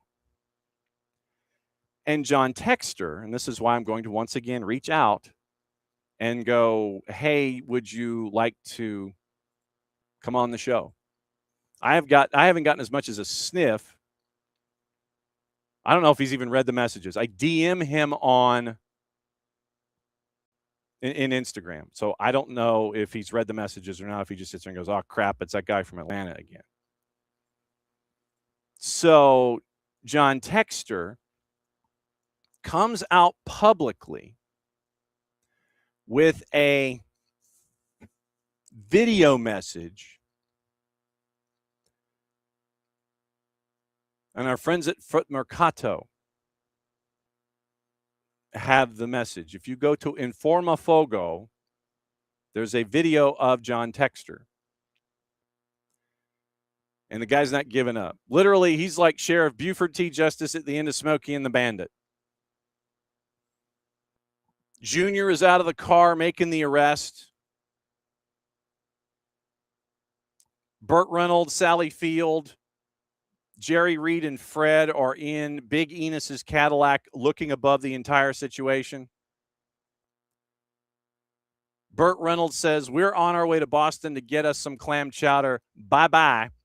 And then what does Sheriff Buford T. Justice do in what's left of that cop car, which is evidence? Because they put the evidence in the car. That car is evidence. So Sheriff Buford T. Justice at the Lakewood Fairgrounds, God rest its soul, in Atlanta, Georgia, is chasing after Bandit Darville, Carey, and Cletus Snow. So John Textor is Sheriff Buford T. Justice, and he is driving after Big Enos's Cadillac with the four of them in it. And I don't know who Junior is to sit there and go, Daddy, you forgot your hat. But John Textor posted a video message that saith, quote, I am Botafogo, I am family. This club belongs to me, and I will never give up. I will not leave until I'm forced out. We will win even more titles, I promise you. I want to close a chapter. It's a story of promises made and kept. I arrived here in 2022 as a man, and I promised to make Botafogo shine. I wanted to show it to the world. I promised to restore this glorious and historic club to its former glory. Given everything we have accomplished, thanks to the love we have for the fans, we have kept that promise. Literally, that is what he said. English language video on the 4th anniversary, I guess, of the purchase of the club. Came out last night about 8:15. I am Botafogo. I am family. This club belongs to me, and I will never give up. I will not leave until I'm forced out. Well, you're getting pretty close, considering that Botafogo SAF is trying to find a way to pick up the pieces. See GDA Luma, who also loaned you a boatload of money and are now in the same situation that Michelle Kang was in with you at Eagle. Now GDA Luma is in the same situation with you at Botafogo. We will win even more titles, I promise you. I want to close a chapter. It's a story of promises made and kept. I arrived here in 2022 as a man, and I promised to make Botafogo shine. I want to show it to the world. I promised to restore this glorious and historic club to its former glory, given everything we've accomplished. Thanks to the love we have for the fans, we kept that promise. So that is what John Textor said in a video message that has been posted to social media, as GDA Luma tries to work with the Botafogo SAF to try and become the new owners of Botafogo. And John Textor literally is Sheriff Buford Chief Justice. I'm not giving up. Daddy, you forgot your hat. That's where we are with him right now, as he's trying to chase them down to Miami as they try to move an elephant from one place to another. So we're going to effort Paul Quinn, too, because it is a saga that we need to continue to discuss until the $25 million that Atlanta United is owed is paid, and then all parties can move on. And we're just going to check here. The registration bans, you can go to knowledge.fifa.com and you can see who has a registration ban. And Botafogo is in one once again as of May the 7th. Think about this. There have been, if you do a Botafogo search in registration bans since May the this year, you have 5 separate instances where Botafogo has been under a registration ban. April 20th, May the 7th, May the 11th. The first 2 or 3 registration periods. May the 11th was until it's lifted. May 27th, there's another 3. And then June 1st. So in a 6-week period, you have 5 separate transfer bans attached to Botafogo if you were FIFA. Wouldn't you be kind of tired of that ish? Like I said, I'm just asking. But yeah, until it's lifted, June 1st, April 20, May 7, May 11, May 27, June 1. 6 weeks, 5 transfer bans, 5 separate situations. In, out, in, out, in, out. But John Textor, he wants what's his. And he thinks that he is being unjustly taken away from what belongs to him. If I could spell Botafogo. And once again, GDA Luma presented last week the value of the offer for the Sports Limited Company. GDA Luma presented Botafogo with an offer that could reach $130 million US for 90% of the shares of Botafogo's LLC. And that comes from GE Globo. Fonda entered into the operations back in February when it participated in a $25 million loan, which we all know about. It was supposed to take care of the Thiago Almada transfer ban, or at least started the process anyway. Net terms, the investment would have been $22.8 million. Relationship between GDA and the social club grew closer. Globo had the association president, João Paulo Magalhães Lins, having meetings with Gabriel de Alba, the GDA of GDA Luma, outlining a possible future without his participation, meaning Textor's, in the SAF structure. Total value of the proposal takes into account the deduction of the previously made loan.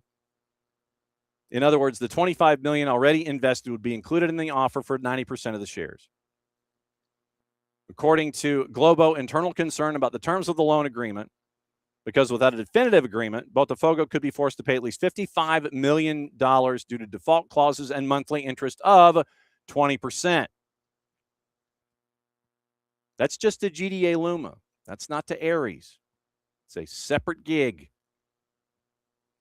Luma considered the favorite to take over control last week. Botafogo is still evaluating offers, including a new approach from Textor, as well as proposals from funds and multi-club groups. Meanwhile, the Association of Eagles and Aries are experiencing a legal ceasefire following the agreement to suspend legal disputes involving the SAF. They want to resolve the corporate issue during the calendar break for the World Cup. And so GDA Luma, this is their gig. This is what they do. Like we talked about with Michel Kang, GDA Luma identifies indebted companies with cash generation potential. Then it acquires debt at a discount, a big discount, usually with collateral. Then you gain influence or control of the operation. This white knight profiling is a very high-risk and technical investment. You are trying to get something and then pay a lot less than you would normally and then turn it around. Cost-cutting, governance adjustments, restructuring, digitization to recover value, and then in the future sell at a profit. That's what GDA Luma wants to do. So Gabriel de Alba is the GDA and GDA Luma. Gateway Casinos, Frontera Energy, Pat McGrath Labs, Cirque du Soleil. They say Cirque du Soleil. Post-bankruptcy restructuring during the COVID-19 pandemic. So that's what GDA Luma has done. That's their track record. And they want in now to take care of the money that they're owed, that they loaned out to John Textor. Of course, they're not going to sit there and go, yeah, we'll just go ahead and loan it out to you. That'll be fine. No, you at GDA Luma, you're doing what Michelle Kang did with her investment. You see an opportunity, you take OL Feminine, spin it off to the side, keep an eye on the other side of the aisle. Then when you see an opening, you go 34 wham and you go right through it. She's second level. She's taking care of things. GDA Luma, same thing. Considering that John Textor has been looking at other places. Now who can I turn to? Gabriel de Alba is like, yeah, GDA Luma, right here. Okay, what about you? Well, okay, we'll get you what you need. $25 million, but at 20%. Okay. Because John Textor is thinking about the immediate. Fix the immediate problem. Everything else down the line will work itself out. Immediate problem first. GDA Luma comes in. We'll loan you this money, 20% interest. Okay, cool. Here's my car. Here's my car title. Textor is looking at the immediate fix, not the long-term optimistic idea on his behalf that he can fix this. So that's where we are. So John Textor, on the 4th anniversary of getting ownership of Botafogo, came up with a message to the Botafogo fans that he's not giving up. I'm not giving up. I literally just have this Buford T. Justice idea at the end of Smokey and the Bandit. That's where he is right now. He's Buford T. Justice. But yeah, so we'll keep an eye on GDA Luma, and we'll keep an eye on Textor, and we will invite him on the show, and we will not get any kind of answer. So that's the latest there.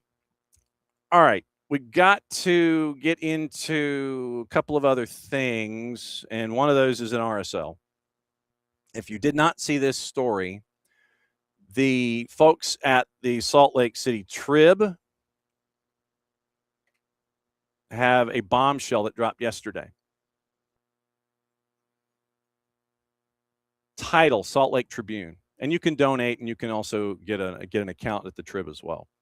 Former teenage RSL player suing for $100 million, claiming teammates hazed him in the shower in the locker room. Jeffrey Dusnip, youngest player ever to sign with RSL when he joined in 21, says the team failed to protect him.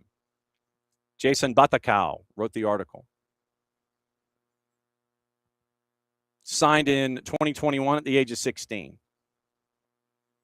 Now, Dusnip is alleging 4 of his former teammates hazed him and a coach mishandled injuries at the club. Major League Soccer and the U.S. Soccer Federation failed to protect him. He's demanding $100 million in punitive damages, a lawsuit that claims their actions destroyed his soccer career. And so that is the article in and of itself. Dusnip left the team in 22, 15 when he started training, and 19, 16 when he joined the team. Required to use the locker room and shower used by adults without anyone supervising, according to the lawsuit filed last week in the 3rd District Court. It alleges 4 separate players with hazing. I mean, like I said, this is an article that you need to read. And Ricky has posted the link in the Twitch pitch. So what I will do is I will highlight said link there. So from the Trib. And like I said, and what I will do is, like I said, and I'm just because of the sensitivity and the raw events portrayed, I'm going to kind of find ways around some of the wording. Alleges 4 separate players were a part of game-specific targeting because the lawsuit alleges plaintiff specifically targeting plaintiff because he was a minor and because he had expressed discomfort. 1 player is no longer with RSL. 2nd player is on the club. 2 players are on the club, and the fourth could not be reached. RSL released a statement to the Tribune, taking any claim related to athlete safety extremely seriously. Club is aware of a complaint filed by a former professional player and firmly denies the allegations. Club will vigorously defend itself through the legal process, end quote. Team spokesperson told the Tribune Monday, RSL, Monarchs, and Royals all now provide separate locker rooms for minors who are signed to the clubs.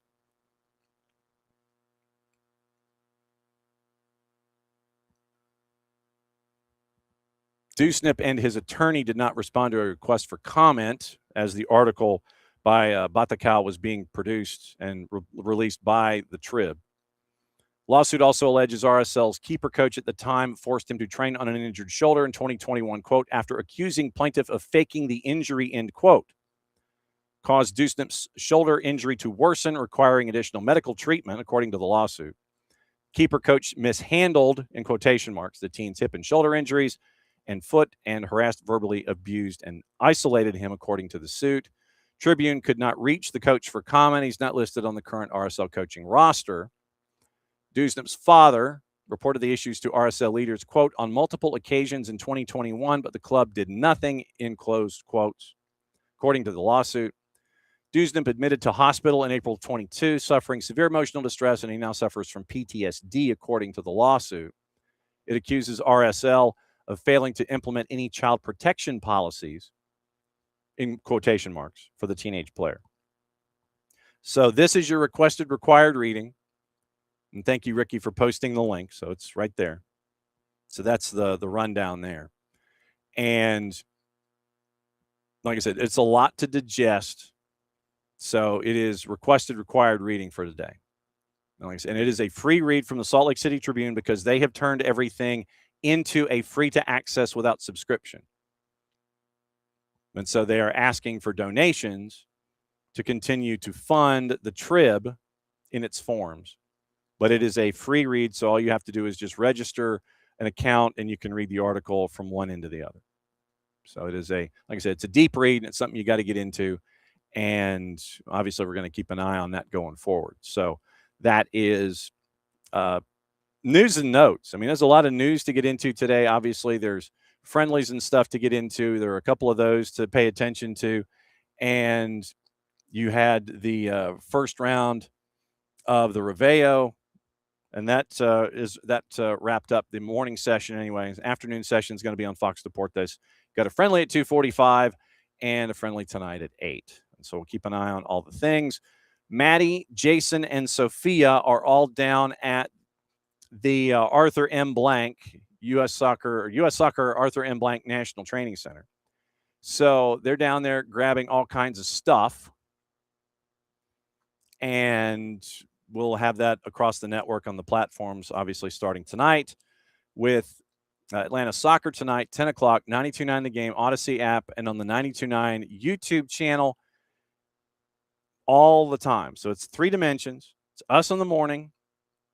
Then it's going to be, if you want to hear the interview with Alfonso Davies, Sid Sixero and his program is on at noon. That's based in Toronto. So if you want to be kept up to date on that, you can go and watch that. But we're here in the morning. Atlanta Soccer tonight and every night. 92.9 The Game YouTube channel the entire time. 92.9 The Game for half or all, depending on the night. Off the Woodwork podcast section. And from there, it is audio, video. Keep an eye out for the Jozy Altidore stuff on the SDH YouTube channel for later today. Glad we were able to run some of that for you as kind of a preview. And that's where things are going to be. So literally, it is going to be a 3-dimensional experience with all of us here for the World Cup. Tonight, 10 o'clock, Atlanta Soccer tonight, 92.9 The Game, Odyssey app, 92.9 YouTube channel the entire time.